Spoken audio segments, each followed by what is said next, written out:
Nirmala ji, thank you so much for giving us this first budget interview to a streaming service and a private news channel. Through this interview, you will reach the length and breadth of the country through all our News 18 channels, CNBC TV 18, CNN News 18, News 18 India, and a slew of digital properties, moneycontrol.com, First Post, and news18.com. Thank you so much for this. My first question, this is your fifth budget. You were navigating two epochal events in the last couple of years. One was the ongoing pandemic and its impact, and the other was the war in Ukraine. What I would like to understand from you is what was going on in the mind of Nirmala Sitharaman, and how she was dealing with policy making in these last 5 historic years. Starting with a very difficult question, because difficult not for any other reason but to capture the experiences, the as they say, anubhav, going through that, and also to look back at it now when you're probably slightly out of it is very difficult to describe in, let's say, a short brief answer. I can understand. But yet, if you have to really capture it, I had no precedent before me to handle such a situation. There were no given templates. There were no examples to follow. And there were no theories which would have worked in such context. So essentially, we were going by continuous conversation with all kinds of stakeholders. Those who have directly some thing to say about the industry and its suffering, MSME and its suffering, or even those who are observing it with a more discerning eye. So we had to engage in conversation continuously with all people, take their view, weigh it for ourselves to see which one is all right, which is more suitable for us, and which is not. Yes. And also take courage in saying it may not work out for us in one particular way, because eventually somewhere all this has got to be answerable. And therefore, I think I would immensely recall the ways in which Honorable PM led the conversation with us. He would never tire himself from meeting us. He would never say not today. So with all necessary precautions taken for COVID, following the protocol, we would still meet and talk about things. But eventually, whatever has been at that time decided and put out as schemes, one thing which was not so much relevant for dealing with the pandemic itself, but yet had to be done, was not to let go the opportunity to continue the reform process. Yes. So that was carried on. But we may do so many things. We may have a stable leadership, clear-headed leadership, which stands by us and gives us the guidance under the Prime Minister.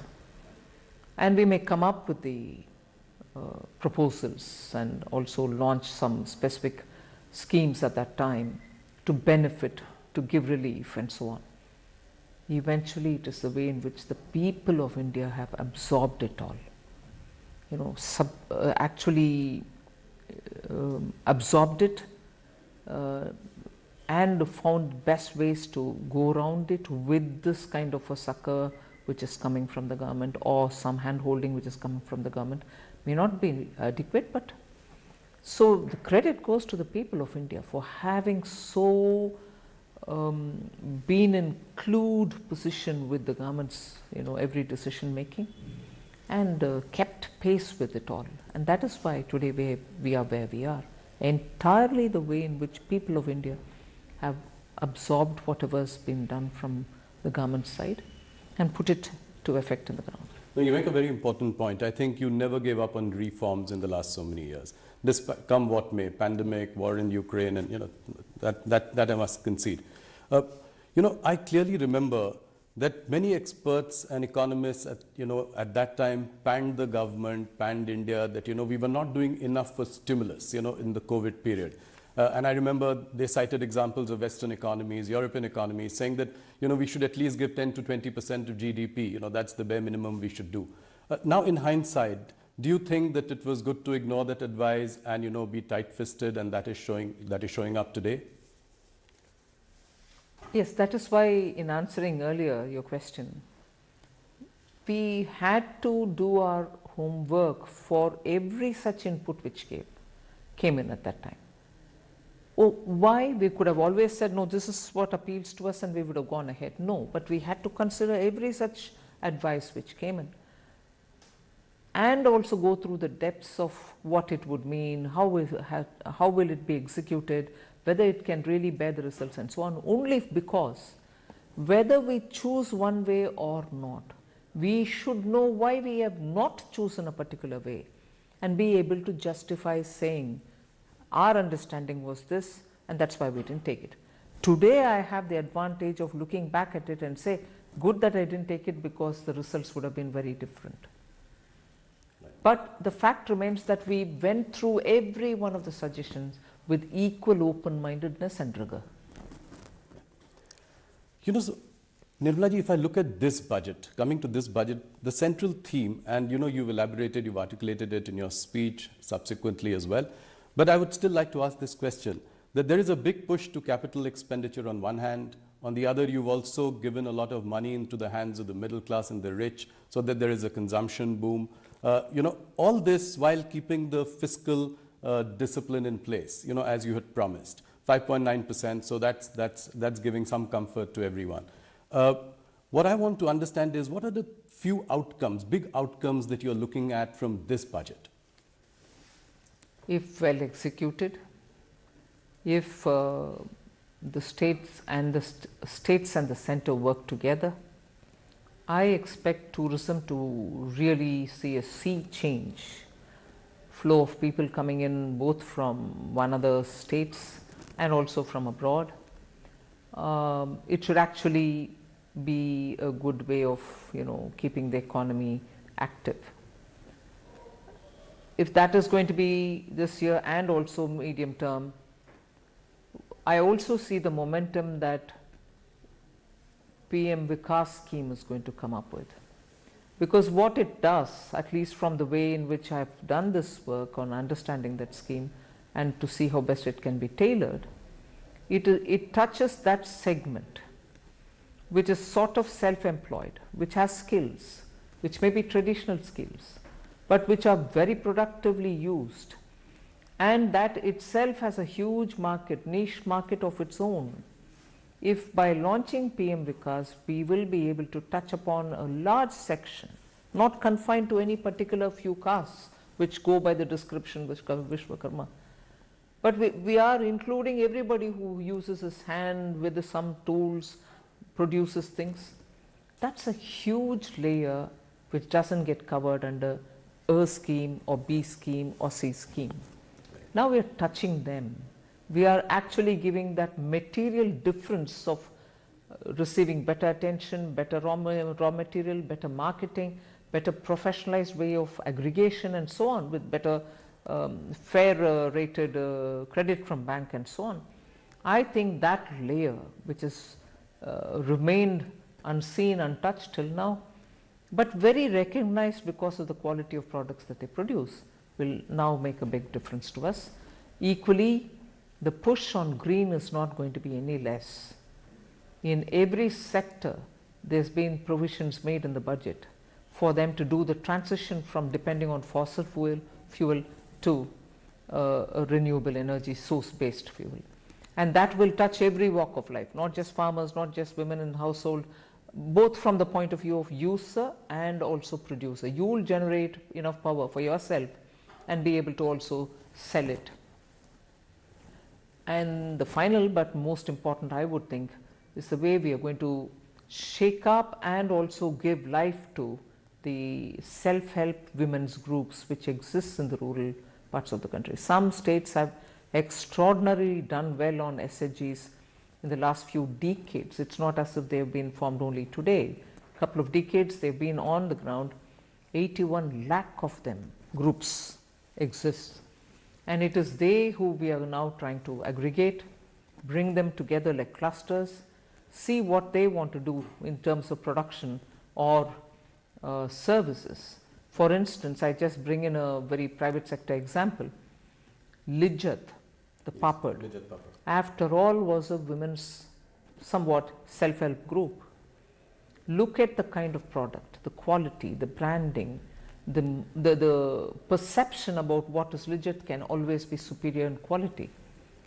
There's never a compromise on it, and people seek it, even though from the general papad pricing it is slightly higher in price, but still people prefer it. So like that, SHGs, and I don't want just to end with the papad making, it should be everything else also. So depending on the skill sets available, the raw material available, we want to make sure that SHGs do come in to benefit from government policy and also through digital marketing, run professionally as well. That's interesting. You know, your budget was very well received by the markets. In fact, while you were speaking, the markets were really going up. But you know, the rout in the Adani stocks somewhat spoiled the party. You know, there is a general nervousness in the market. How does your government see this? I look at the budget for having covered all the sections of the society. We've tried, and it has been a detailing that which has consumed a lot of time in preparation of this budget. The details is what has brought the difference in touching so many different sectors and segments of our society. We've got something on offer for each one of them. So therefore, if it's being received very well, I'm very glad. But of course, that motivates me to be able to now take it upon myself to better implement it down to the last person who's aimed at. So I would think the impact of the budget, the immediate impact of the budget on the market, and subsequent to, let's say, for whatever reason it trailed back, I think in the next few days the budget's impact will still continue to hold the markets high. You know, the opposition is taking aim at your government, saying that the banking and insurance companies have large exposure in Adani stocks. You know, and the investors and the broader market is looking to you for some direction on this issue. Is our banking and insurance system resilient to take this shock? I want to recall the words, you know, coming from the horse's mouth has greater credibility. Both SBI and LIC have issued detailed statements, and I know the chairperson or the CMD has himself come out and explained how they are not overexposed or whatever they said, and also said, look, we are sitting over profits for the exposure that we have, which is well within the limit. That's what I understand they have said, and I've again read it through the media. They have very clearly said that their exposure is very well within the permitted limits, and that they are, even now with the valuation falling as well, they are still sitting over profit. So if that is the horse's mouth, as I refer to, word from the horse's mouth, but in general, both with the RBI, we do have the Financial Stability Board's meeting, which happens once in 6 months. We meet, even recently we have met. So I can only very clearly say, both the RBI and we, because of the FSB's meeting, Financial Stability Board's meeting,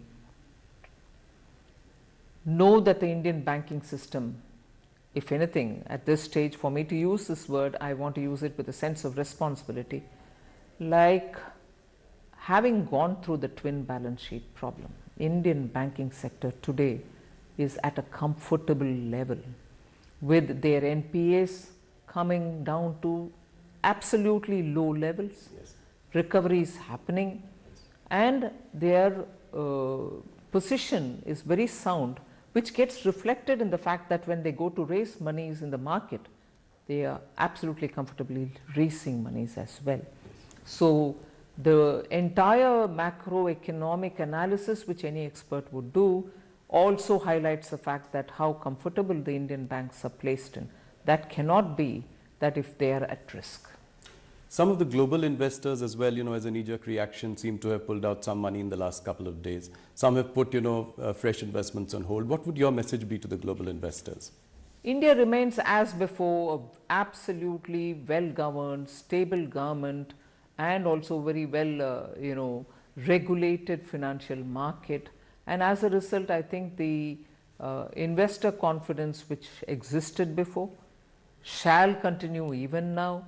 Our regulators are normally very, very stringent about certain governance practices, and therefore they should, one instance, however much talked about globally it may be, I would think is not going to be indicative of how well Indian financial markets are governed.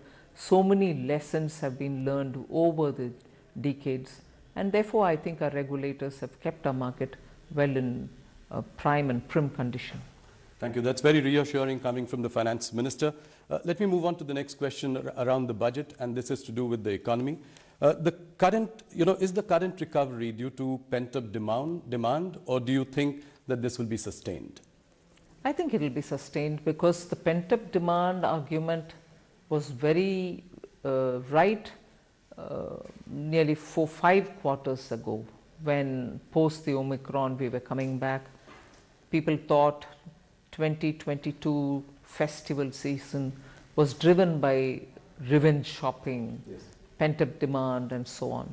But that pent-up demand won't stretch itself for more than one season if you want to, take it that way.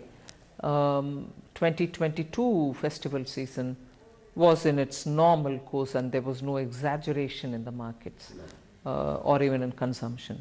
So I think it has now reached a level where it will sustain itself. No, I ask this question also because the rural demand is still tepid. Looking at the commentary coming from FMCG companies in India. Also, if we look at, the work under the MANREGA scheme and the, and FMCG results, I ask this question in this context as well. Can aggregate demand be more robust? I'm sure you observe the Indian economy as well, yes, in all its great detail. Demand doesn't remain stable and then it doesn't remain only going upward. It does come down sometimes and does go up some other times. In fact, at that time during the pandemic, even during the lockdown, most of us felt the rural demand is very high, and what could explain it? We thought that the farm outputs were very good, and as a result they were having quite a few money in their hand and therefore they were able to sustain it. So that happens soon after the harvest. But rural demand even today, in terms of the people who are in the farm equipment manufacturing areas, are quite comfortable with what is going on in the rural market. It's not as if demand has affected them. So people are purchasing equipments to do their tilling or farming activities. That's one. I'm not just talking about tractors, but even the other equipments which go in. One. And second, also rural demand, which is FMCG related or your daily consumption related items. Your GST revenues, whilst I don't want to say that revenue GST going up is purely on rural, it may be urban and rural, but it means that it cannot be maintaining a sustained level if one of the segments, rural or urban, really fall down drastically. So I don't think it's worrisome, if at all, any drop. The RBI governor says that the worst of inflation is behind us. So can the RBI then take a more relaxed view of monitoring, tightening and support growth in the coming weeks and months? Well, I realize that if I do comment, it will look as if I'm guiding the RBI or anything like that. No, broadly speaking. But I suppose, yes, the way in which inflation has come down, both by RBI's action and by the government's action, and the government's action has been steady and at it for some time.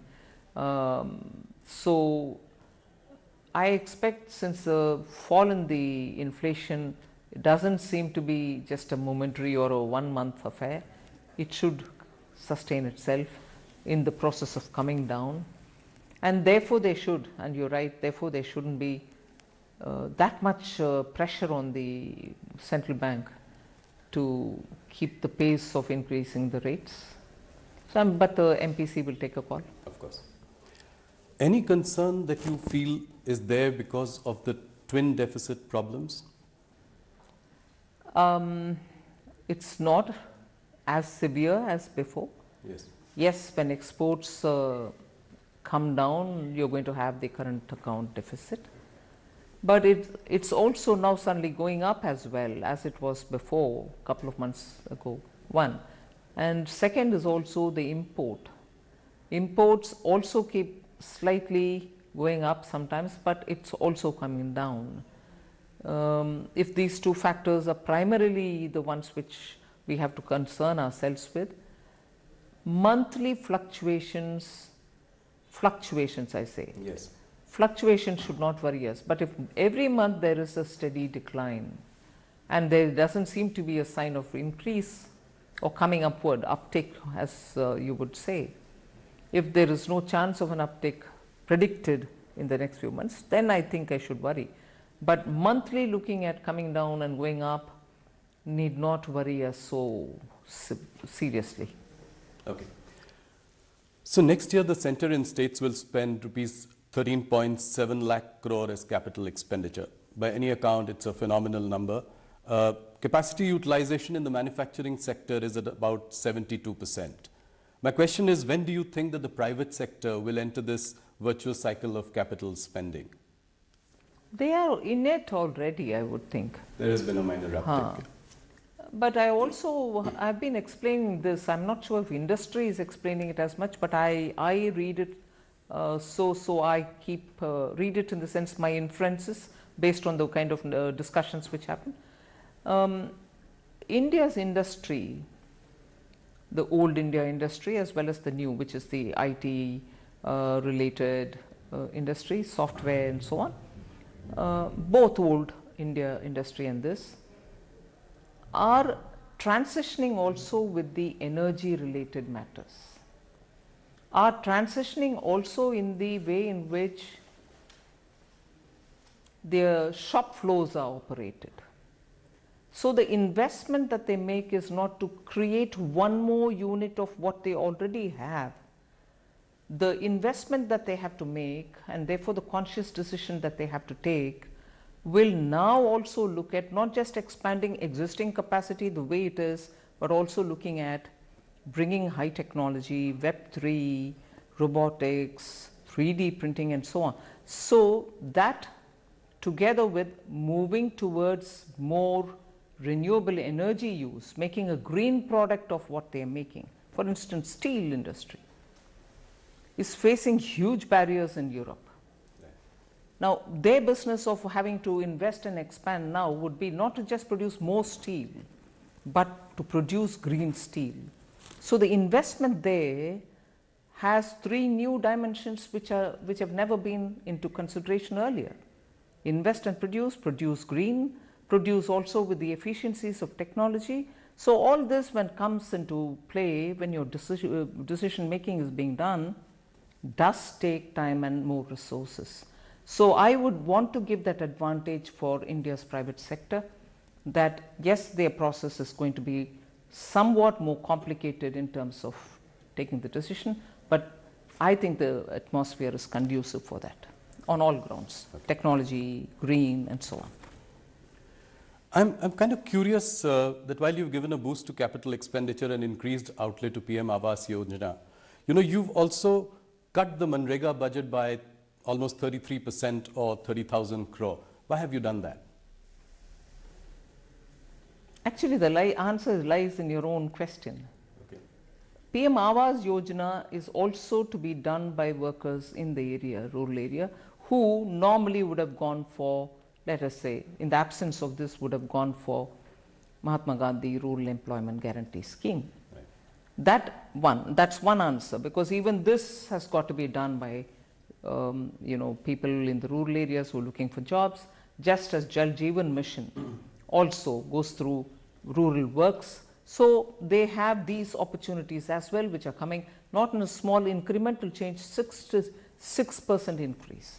79,000 crores for PM Awas, and also Jal Jeevan also getting a huge allocation. So these two also are there along with MAN. Second, MANREGA is a demand-driven scheme.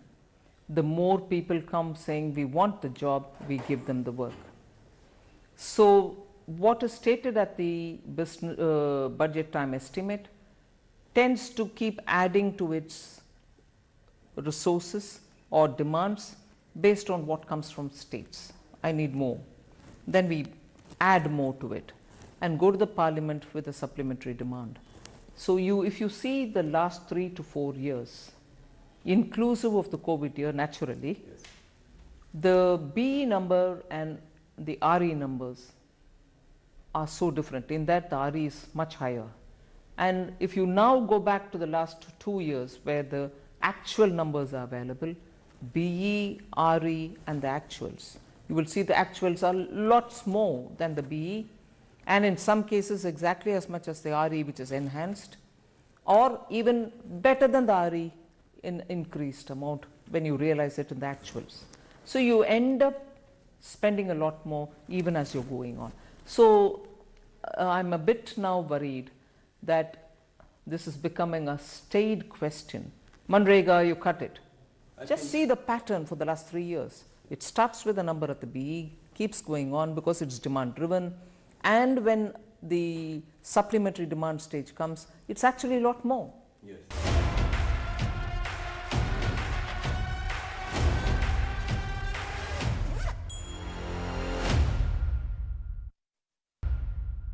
You know, the real average GDP growth rate is 6.5%, as the economic survey says. With a little more reforms, the survey posits that it could even be a little higher at 7 to 8%. Now, what is the realistic and the desirable sort of growth rate for India if it were to become, you know, the third largest economy in the world by the end of this decade? Desirable is one thing, but that desirable number will have to be tempered down by the global realities. Yes. The kind of uncertainties with every economy in the world faces. I don't think any one economy is so immune that the global volatilities don't affect them. So every economy is affected, particularly for a country like India, which for at least 2 critical items entirely depends on imports: fuel, fertilizer. So when you're looking at importing that many big ticket items, your uncertainties are lots more and lots more pronounced. But even provisioning for that and building a budget, we have definitely ensured that we will be not as much affected by such uncertainties as would any other country be. And therefore the numbers that we've given for the growth is very realistic. Right. You know, one thing that struck me this time when I was listening to your budget speech was the absence of any mention of disinvestment or asset monetization. Why was that? You know, why has that at least seeming to take a backseat in the last year or so? No, it is still there in the budget documents. Right. It may not have been a part of my speech, but it is in the appendix to the speech. It's also in the rest of the documents where we give the actual numbers and the activities which are going on and so on. See, the cabinet has after all taken a call that certain companies will have to be privatized, and that motion has the approval of the authority concerned, which is the cabinet. So the process goes on. But of course, because we'll have to also see when is the best time for it to be done, given the fact that we've already done the homework and kept it ready for just going out to the market, this consumes a lot of time, this preparatory time. Absolutely. Yeah. Post that is when we literally watch out for the market and then put it out. So both the factors, preparation and best time in the market, influence when you put it out. The process is on many of these items. So you're saying it's a question of timing. The commitment to privatization remains as strong as ever. Absolutely, particularly on those where the cabinet has already given the go-ahead.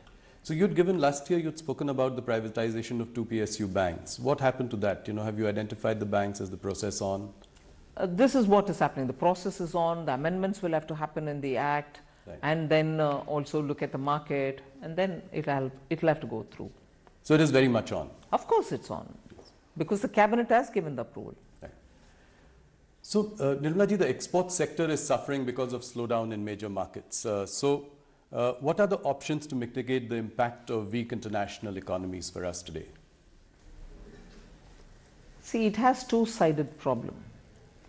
One, you have to make up for those handicaps that Indian exporters face, whether in logistics, whether it is the cost of electricity, or whether it is any other inherent handicap that they may have in terms of labor, or in terms of the place they are located in, and so on. So for these inefficiencies because of certain handicaps, it is necessary to give them some kind of a redressal, in the sense give them some incentive, or the RODTEP like scheme which is already on. So that's one thing. But it's also the usual way in which you would say, if a market is difficult, look for newer markets. If a market is difficult, see what you want to do about making yourself attractive for that market. You do road shows, or you spend money in branding yourself, or you appoint such agents who will tell us about the tastes in that and preferences in that market, and so on. And looking for another market, you will obviously spend some money and go on road shows, open up avenues there. But today, the typical problem that you face, not just you, meaning Indian exporters, but many face, is the lack of demand in those markets because of recession, which are normally our marketplaces where we send our products, whether it's your textile, whether it is your diamonds, whether it's your gems and jewelry, whether it is your tea, whether it's your basmati rice, and so on. So I'm taking those which are symbolic of India. There are others, components, auto components, electronic parts, which you very well manufacture today. So when the recession has hit these economies, and when I say these economies, not just those in which you're present, but even for the newer markets which you might otherwise aim at, all of them are hit by it. So that's where the problem gets even more compounded, and we'll have to work together with the exporters to see how best we can help it. Okay. India's trade deficit with China has hit $100 billion in 2022, $100 billion in 2022. Imports keep rising, exports to China are falling. Is this situation acceptable to us? How do we really reverse this trend? No country would want its exports to languish and imports to balloon with any trading partner. But the issue has two-pronged answers. We should be conscious not to have to consume things which come, overly from only one destination. But that doesn't mean I'm imposing any view. We should also be conscious of buying it from elsewhere if it is necessary at all. And for India's exports, it has to also look at ways in which market can be expanded in that territory or in any other geographical jurisdiction. So it is always a twin game. It's like a pair of scissors. You have to look at both the sides. What do you make of this growing clamor, especially in some opposition ruled states like Chhattisgarh, Madhya Pradesh, Rajasthan, to bring back the old pension scheme? In fact, Deputy Chief Minister of Maharashtra, Devendra Fadnavis ji, has also spoken about this. He said he'll look into the matter. What is the government's view on this? See, when I talk about government's view, I don't want to speak as though this government view or that government's view. Who, after all, implemented it for the first time? After the decisions were taken at different layers of officialdom, the political dispensations which brought this in was not just NDA. UPA was actively those who brought it forward. The entire question of introduction of OPS, new pension scheme, was during the Congress's period. They didn't at that time talk about rollback. They didn't at that time talk about any, bringing the old system back or anything of that. So now, if without adequate looking into of what it means, are we paying the current generation of pensioners by loading it onto the future generation? That's right. And how far, because in government the arguments will quickly come back to you saying, but when government borrows, it's also leaving a burden on the future generation and so on. But that's the argument. Would we all look at what is a reasonable balance? Would we look at what is it that we are leaving for our generations to come? Yes, you will have to have an economy running, you will borrow to a certain extent. But unless we have a complete understanding of this, the fiscal implication, the fiscal health of the state, not just today, for the next decades, to rush to a conclusion may not be. Right. And I was glad to hear in one of the book release programs that I attended, Sri Montek Singh Aluwalia talk about it. It's not I'm taking up something which emerged out of a private conversation. Right. In a book release, publicly, when asked, he did respond. So it's not as if now we are talking on political lines. We have to talk on Indian economy, its strength, not just Indian economy as Government of India, but every state's economy, and then take a call on it. That's right. Let's move on to the personal tax front. I think it is one thing that has really wowed everyone, wowed the middle class, your core vote bank also of the BJP. You want, obviously, people to move to the new tax regime. So by when will you then look at phasing out 80C and 80D deductions? Because, that's really the core of investments, healthcare. When will this happen? What is your time frame to sort of move to the new tax regime entirely? No, I'm not given myself a time frame. I'm more looking at it to make sure every Indian citizen makes his own choice, her choice. It's one thing for me to say I'm bringing in a better system, which is going to be less complicated, in fact, least complicated, which also is going to give you a rate which is going to be reasonable for each one of our levels of income, and make it attractive, therefore, for compliance and also for the rate. I pay less tax there. But it's another thing to have a system which is going on, where unfortunately I don't want to criticize anybody. Unfortunately, the impression is I have so many exemptions given, which incentivizes me to save for insurance cover, for medical cover, for even saving for better interest earning that I can have, and so on. I don't want people there to think that I've denied them that. Please if you want to have it that way. But it's not just one government or the other. In general, the philosophy that governed it was you'll have all those exemptions and you'll feel tempted to have yourself cover, insurance cover, give yourself insurance cover or savings or whatever. But your tax rates were so high. Yes. So it's nice to give you some incentives, but good enough for me to have a big return in terms of the tax that I collect. But whereas what I'm giving you now, which was introduced 2 years ago, this is the second regime, and Prime Minister was very clear that taxpayers should know actually what they're paying and exactly feel comforted that they're not paying much, and actually bring in rates down, make it simple so that anyone sitting at home should be able to file their returns and know, and that's the end of the story. I don't need to keep immense documents and so on.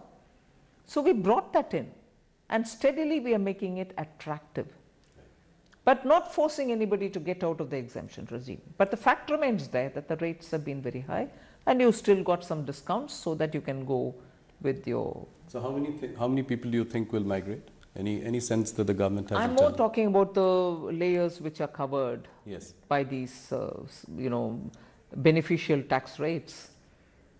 I would think in that layer at least 50% will come 50%. That's a big number. And what is the current number? Any idea that the government has of that? Yeah, I have a number, but I don't think I can off the cuff say it. Okay. This is a slightly broader question. You've been extremely successful in widening the tax base. As the base has widened, the tax slabs tend to go down. Do you think that could you consider in the long run bringing the top tax slab to 25%, just in line with your corporate tax rate, top corporate tax rate? Would that be the vision going forward? Well, eventually the tax rates must be absolutely low and the assessee friendly. Citizens cannot be burdened with taxation. But that is when I've widened my base sufficiently. It can't be that few people pay and they pay huge amounts and I have to run the system. It shouldn't be that. It should definitely be wider the base, lower the tax, and therefore achieve both the objectives of collect your tax from those who can pay it, but collect enough so that you are able to run your schemes. The new income tax regime, there is a feeling that it disincentivizes savings. How do you react to that? I gave you the logic. Yeah. I can always incentivize you, go for insurance, go for savings, go for this, and come up with a fantastically high rate and say, all right, I've given you discounts, but I need my money. Instead, I'd prefer a completely acceptable and lower rate of interest, lower tax rate, and people to feel that, all right, I'm not being burdened, there's no reason for me to avoid or evade the tax and pay it up.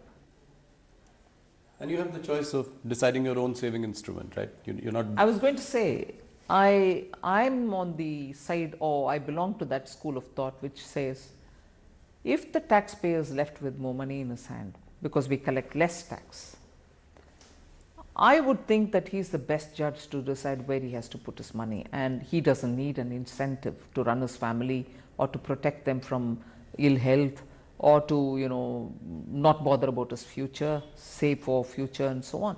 So why do we want to underestimate our citizens? If I give very high tax rate, then I also have to tempt them to say, all right, go about saving it because I'm giving you some incentive here. But I've left more money because I tax you less. You are the best judge to do what you want with your money.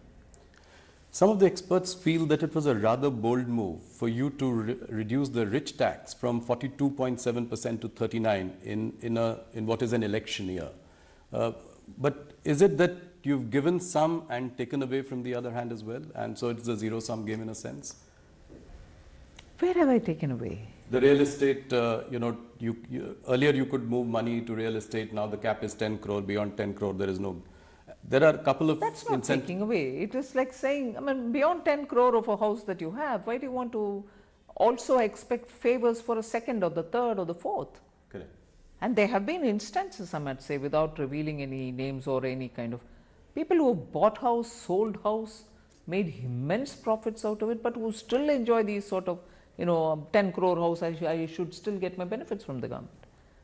So the bold move in an election year. But I'm not give and take there. Okay. I've not given away something and taken away something. I'm only giving. Okay.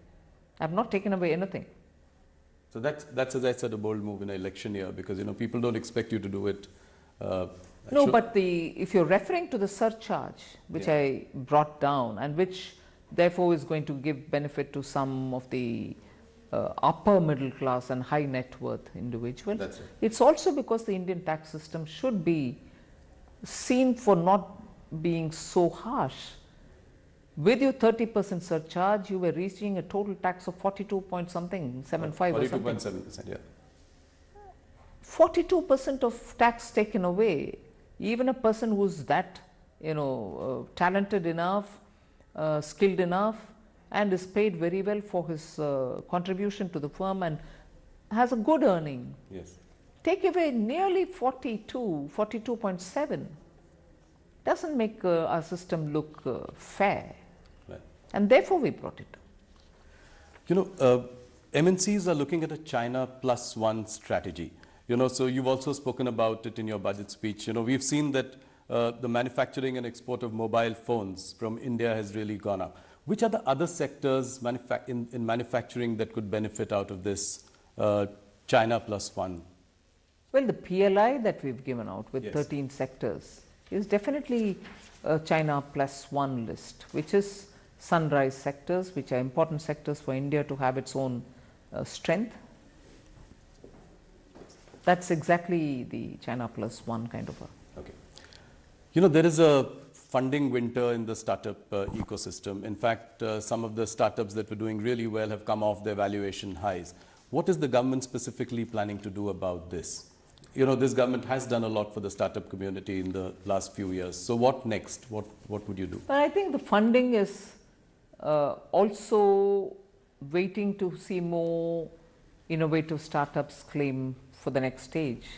It's not as if it's a funding winter, or it's not now a scarcity of funds. It's more funds seeing the opportunity that is available for them, and they want to look at better options also, even among the startups. Right. And India, which started in 2016 in a major push, I'm sure startups existed before, but the push happened with the Honorable Prime Minister in 2016 announcing a policy and subsequently coming up year after year some concession. So they also go through a cycle, one round done, the next round of good options. They are there, they will, I'm sure, be available. Nirmala ji, you will be meeting the G20 finance ministers and central bank governors later this month in Bangalore. What is your message to them, and what are your main agenda items that you will take up and highlight? The agenda, of course, is by now fairly well determined.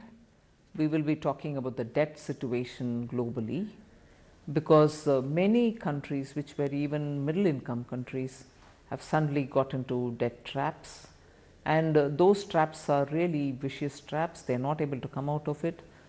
Now, during the pandemic, debt servicing, there was a scheme which the IMF and also looking at the G20 formulation, there was a plan which had come, debt servicing, and many of these countries didn't have to service their borrowing for a certain period because of the pandemic, and there was a call for extending it. It was extended.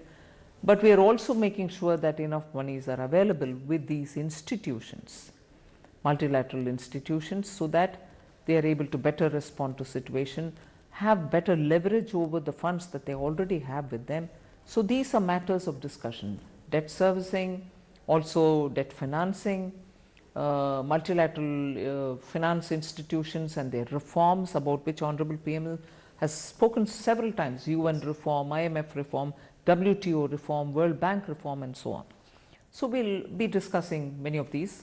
Also looking at a global kind of a SOP to be available, to be agreed upon for regulating crypto assets, Right. whilst recognizing the central bank as the authority for issuing cryptocurrency. The rest of the assets which are being created outside, which are using very useful financial technologies, even those will have to be discussed, because regulation cannot be done by any one country singularly. It has to be a collective action, because technology doesn't brook any borders. Okay. Nirmala ji, you have to answer this question, specific question. You've presented 5 budgets so far. Which has been the most memorable budget? Very difficult to say. Each one had its own challenge, but well, each one has its own charm. Okay. Now, one last question. After months of hard work, you managed to put this whole thing together. How does Nirmala Sitharaman unwind? What do you do? Do you ever take a break? What do you do to unwind? Well, listen to a lot of music. What music do you listen to? Classical Indian music, both Hindustani and Carnatic.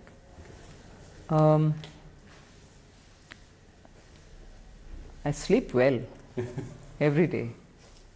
I think we should be in a happy sleep routine. we should be in a happy place that the finance minister of the country sleeps well. Absolutely, because we have a good Prime Minister who's got that kind of a vision, and the strength of the leadership that he brings along helps the country. So, yes, that too. Good sleep. Thank you, Nirmala ji, for your time. Thank you for the first interview to a private channel and a streaming service. And more importantly, congratulations on a very well delivered budget. Thank you so much. Thank you. Thanks for giving me this opportunity.